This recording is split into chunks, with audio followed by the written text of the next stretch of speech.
Waiting can be a real test of patience, especially in our fast-paced world where everything seems to be just a click away. But you know what they say, good things come to those who wait. And trust me, God knows how to make us wait. Think about it, we live in a culture of instant gratification. We want our fast food, our express checkout lanes, and our next-day Amazon deliveries. Waiting is not exactly our strong suit. Yet, time and again, the Lord puts us in the waiting room of life. It's like He's saying, "Hold up, my child. I've got something better for you, but you'll have to wait a bit." Remember Abraham? He and Sarah waited for years for the promised child. And let's not forget Joseph. He waited in prison before he became a ruler. Waiting isn't just about killing time, it's about building character and trust. It's like God is saying, "I've got this, but first, let me mold you into the person you need to be." Waiting can feel like watching paint dry. You're just sitting there, twiddling your thumbs, and wondering if anything will ever change. But here's the thing, waiting is a season of preparation. It's like marinating a steak, the longer it sits, the better it tastes. And who doesn't love a good steak, right? God is marinating us in His plans and purposes, and trust me, the result will be finger-licking good.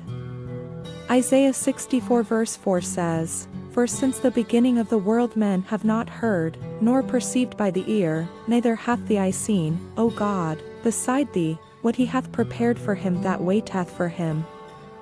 God has surprises up His sleeve that will blow our minds. We can't even imagine the goodness He's cooking up. It's like the scene I just finished in the book I'm reading. The book is a twist on the Arthurian legends, only in it, Merlin's great power is not magic but rather a fervent trust in God. As Merlin escorts a group of young men to meet up with the king for battle, they encounter one delay after another. Frustrated with their slow progress, Merlin grows weary, and his faith begins to waver. That is until they reach their destination and find all the inhabitants slain and the city burned to the ground. Only then does Merlin thank God for His protection, knowing that had he and his party arrived when they had planned, they, too, would have likely perished. While the waiting seemed unnecessary and painful, it worked out for the best. And I've seen the same thing in my life more times than I can count. So, how do we survive the waiting game without losing our minds? Well, first, we need to shift our perspective. Instead of seeing waiting as a punishment, let's see it as a gift. It's like God saying, "I love you too much to give you something half-baked. So, hang tight, my dear." Second, let's use the waiting room wisely. Remember those hours in the doctor's office with outdated magazines? Yeah, let's not waste our waiting time scrolling through meaningless stuff.